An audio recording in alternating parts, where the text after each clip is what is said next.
From the most ancient times, the words spoken by the Blessed One were memorized and recited by groups of monks who are called the Sangha.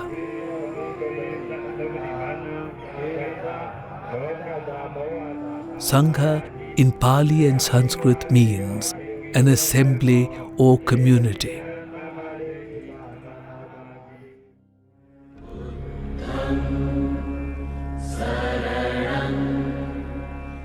After the first great Buddhist council in Rajgir, the Tripitaka or three baskets of the teachings of the Buddha have been recited by the Sangha of monks and lay people.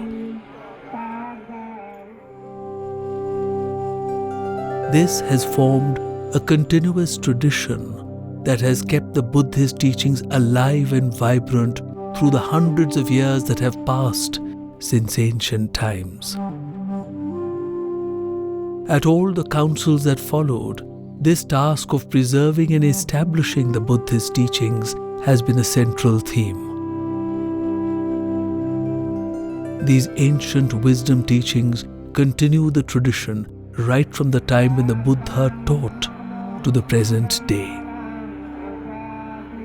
Indeed, the earliest images we have of the Bodhi tree, dating back to the 2nd century BCE, show monks sitting to chant together around the Bodhi tree.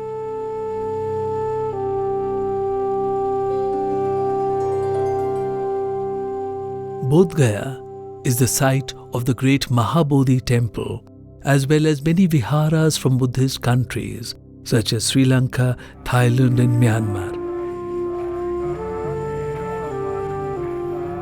Here, the chanting would have been done on a daily basis for 1,500 years, up till the 13th century when the Mahabodhi temple was abandoned.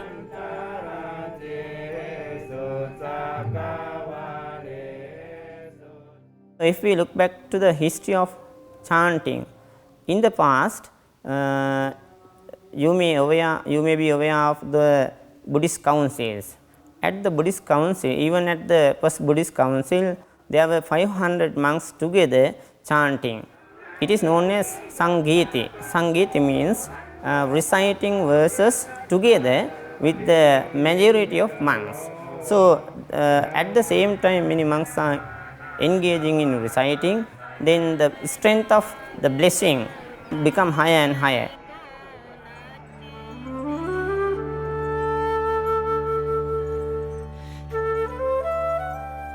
Since 2006, the Light of Buddhadharma Foundation has been the primary sponsor of an international ceremony that has revived this ancient tradition in Bodh Gaya after a gap of 700 years.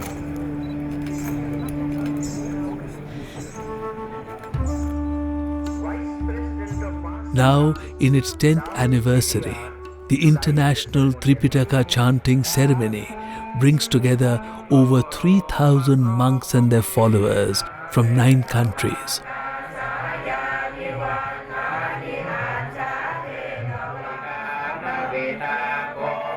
The holy place of enlightenment resounds again with the precious teachings of the Tripitaka.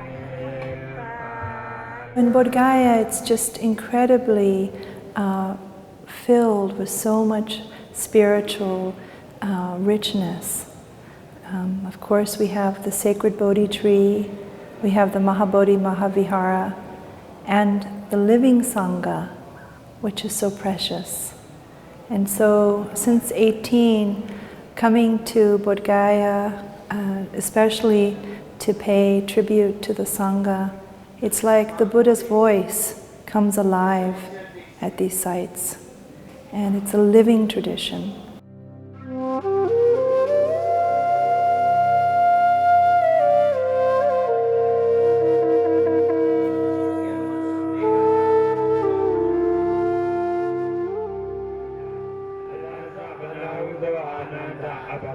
Chanting the Tripitaka is an ancient tradition.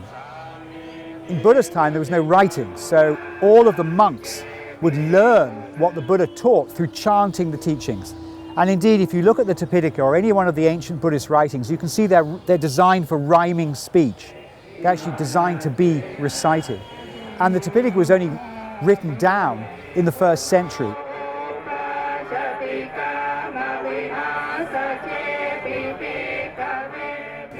My name is Phra Ampon Phonman from Wat Sri Song Tham, Nong Han, Udon Thani. I'm very glad to come to join Tripitaka Chanting in Bodh Gaya. Bhikkhu Sangha from international country come to chant the Tripitaka in Pali language, Buddha word. That is very important for us. We come from different country, but we sit together, chant together, practice together, and eat together, walk Dhammayatra together. And we come to only one family, different nation, but to be like the children of the Lord Buddha.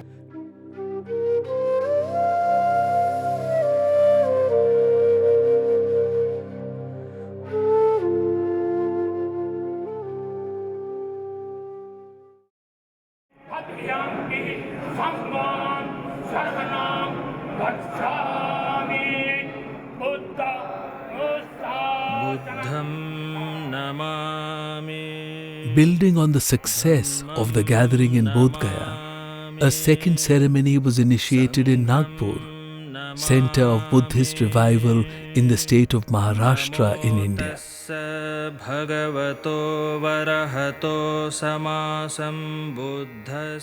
On the 11th and 12th of October 2013, the second International Tripitaka Chanting ceremony was held at the Diksha Bhumi Stupa.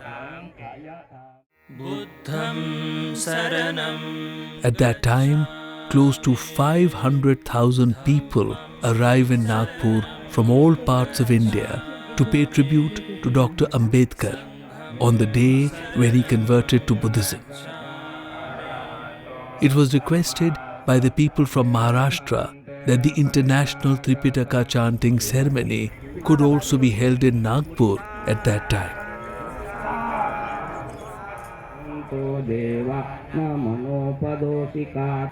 Today, the people of Nagpur and the Indian Bhikkhu Sangha can hear the sound of the Dhamma through the Mahasangha.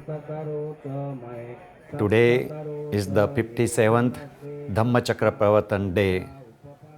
We are going to celebrate in Diksha Bhumi, Nagpur. On this event, we also do the program of second International Tripitaka Chanting ceremony at the sacred place of Diksha Bhumi. We started this Tripitaka chanting ceremony last year. That time we just know that Tripitaka is the more and powerful sacred word of Buddhism. Behind this Tripitaka chanting ceremony, our motto was that because in the world man cannot alive peacefully.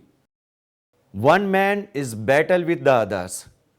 So this situation is everywhere in the world.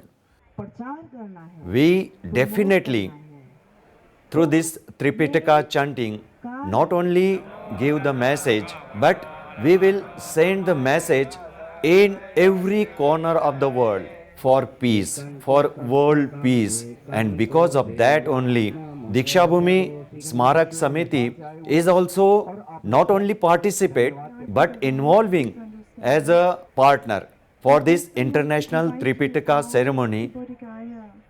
That's why Tripitaka chanting through my word is necessary for world peace. So we'll give thanks to our sister Ongmo and his complete teams. So they continuously organizing International Tripitaka chanting in Bodh Gaya.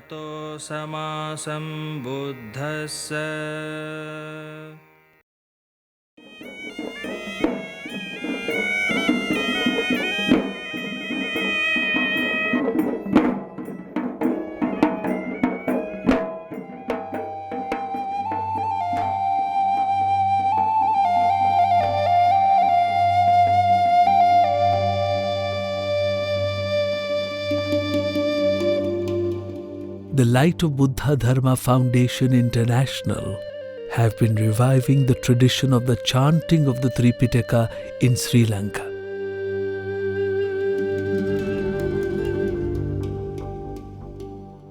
The chanting was held at the sacred Tooth Relic Temple at Kandy from the 20th to the 22nd of December 2013.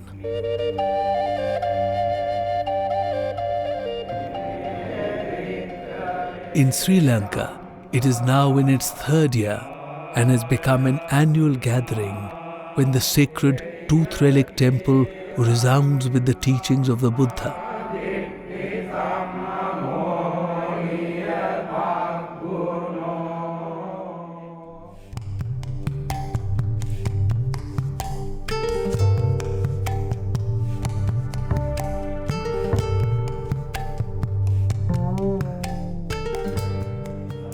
First of all, I must say this is one of the greatest events for Buddhists. As Buddhists, we trust, we believe in the words of the Enlightened One or the Buddha. Being Buddhist, we chant the words of the Buddha. Tapiyampi dhammam saranam gacchami. So if we look back into the history of chanting, so at the time of the Buddha also we meet many places in Tripitaka, chantings were held. Once the monks were not well, then even the Enlightened One himself chanted and invoked blessings and those monks were cured. So it is clear that we can get physical illnesses cured through the blessings of the words of the Enlightened One. So it means that not only on these special occasions, if we can recite the discourses preached by the Buddha daily, we can get merits. We can benefit spiritually and materially. In the past, in Sri Lanka, there were times it was so difficult for monks to protect these particular discourses. There was a famine. At that time, even the monks sacrificed their lives for the sake of doctrine, and they learnt all the discourses by heart, and they were memorizing things for the benefit of the entire world.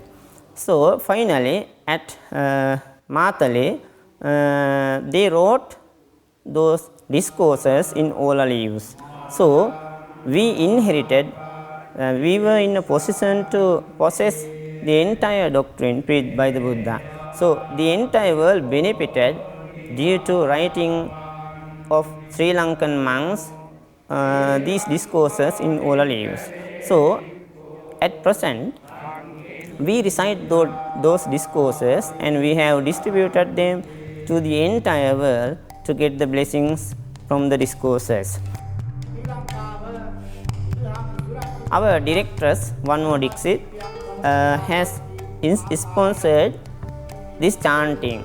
So in Sri Lanka, this is the third time. First it was held in Anuradhapura under the shade of Sri Mahabodhi. Last year it was held in Kandy with the blessings of the Tooth Relic.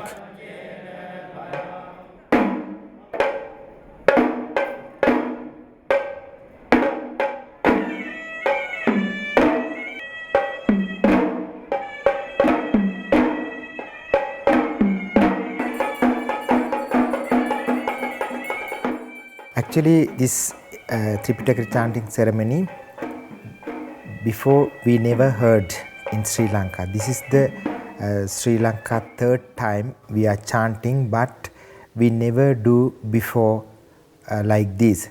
And especially our Buddhist monk, this is a great event, and the lay devotees also, because we only know the Tripitaka and we are reading only the inside the library or inside house or inside the temple, but just only 1 page, 2 pages. Some people don't know only know the Tripitaka name, but they don't know what is inside. But now more people know what is the Tripitaka and how to chant the Tripitaka.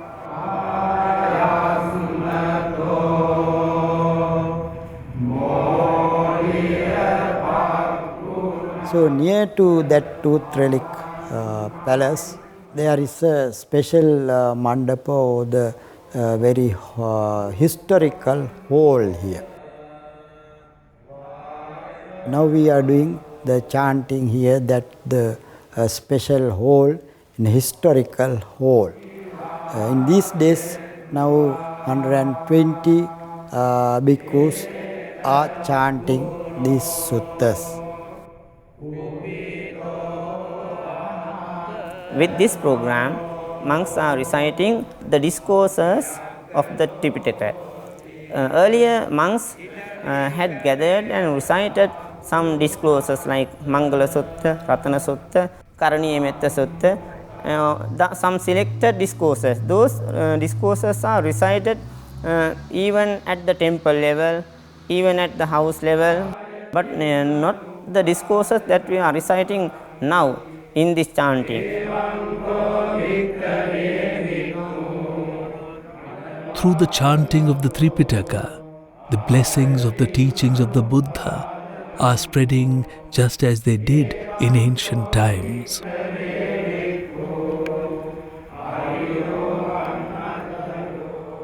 Further ceremonies have been initiated, one in New Delhi and one in Sankasya, and others are planned for Indonesia, Thailand and America.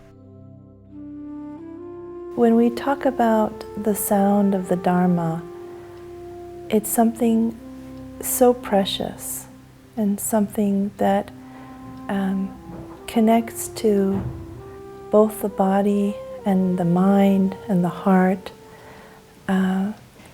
When we can hear these precious teachings coming alive again through the sound of the great precious Mahasangha, it connects something to our heart. And this kind of work of preserving these teachings that have been passed down some 2,600 years till now from our greatest teacher, the Shakyamuni Buddha, until now, where we can hear the recitation in Pali of the precious Tripitaka.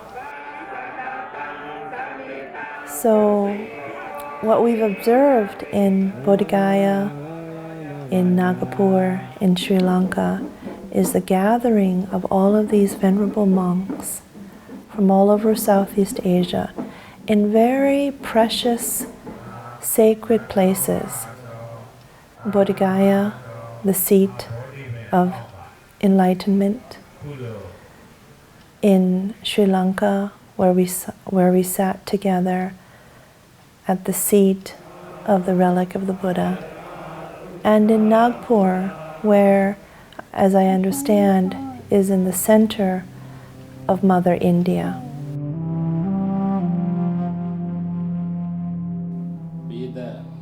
The monks is really responsible to maintain Buddha Sasana, long life of the Buddha Sasana. There are 3 Pitakas to maintain in the world. It's very, very important to maintain Buddha's 3 teachings. So long as the 3 Pitakas exist in the world, the Buddha's Sasana is never to end.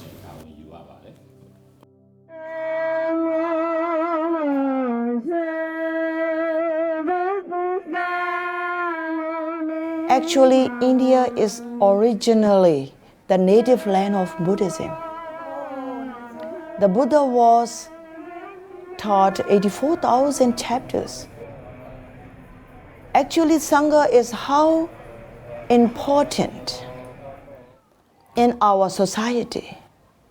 Then human society, even Buddha, when he was attained enlightenment, after 2 months, he started to build a Sangha in Saranath.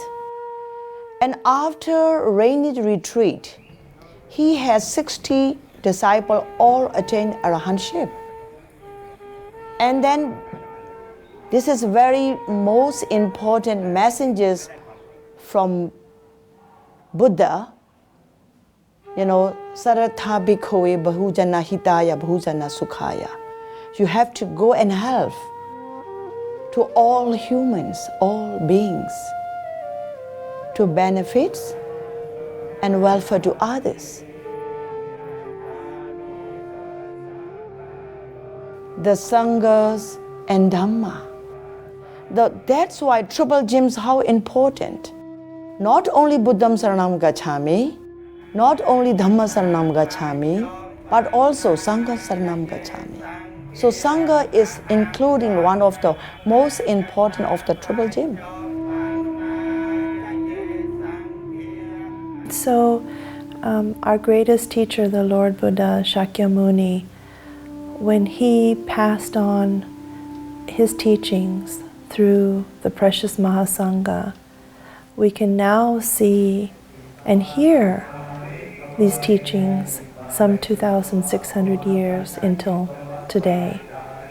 And that has been unbroken. That lineage has been unbroken. And this is why this Sangha, this triple gem, is so precious.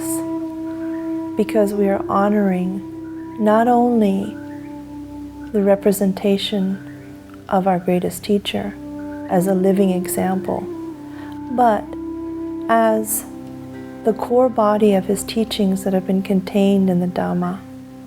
So it is through their voice that we can hear all three in the single manifestation of a great Venerable Bhikkhu.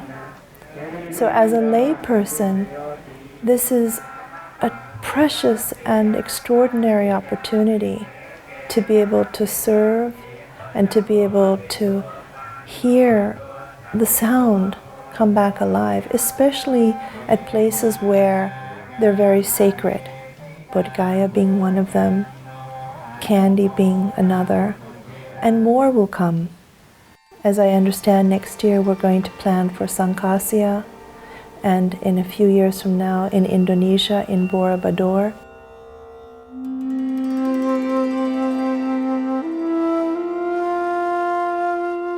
It is through the great Sangha of monks that the Buddhist teachings have been preserved for 2,500 years. The chanting of the Tripitaka is a central part of this tradition. However, before the International Tripitaka Chanting ceremony in Bodh Gaya, the Theravada tradition had never gathered as one body for a religious function.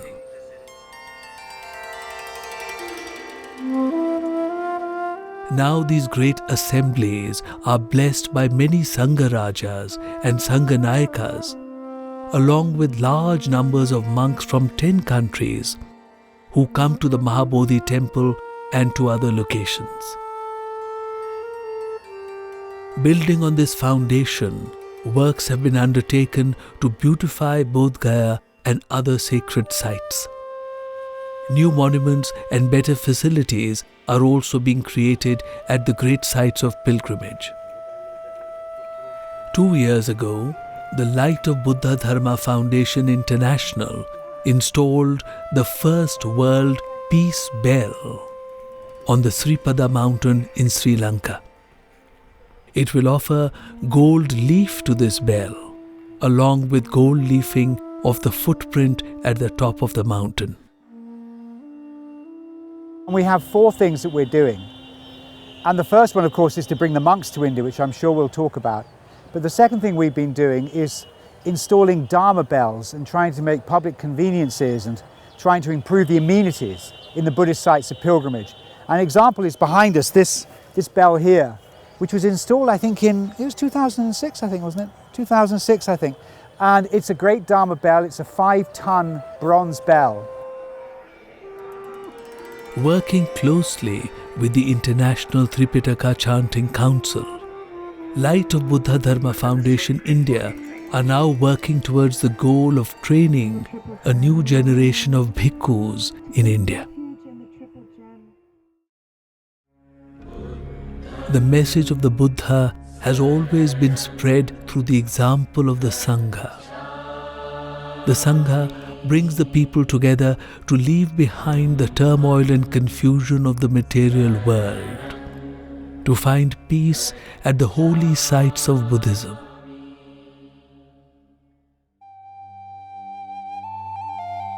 The gateway to liberation is through the Sangha. The instrumental way is through the Sangha. The carrier of the blessings and lineage is the Sangha. The Sangha are all precious teachers, realized ones to be. So may they continue in their duty and responsibilities forever and at all times. And may the Tripitaka chanting ceremonies continue to shine light for the benefit of all beings.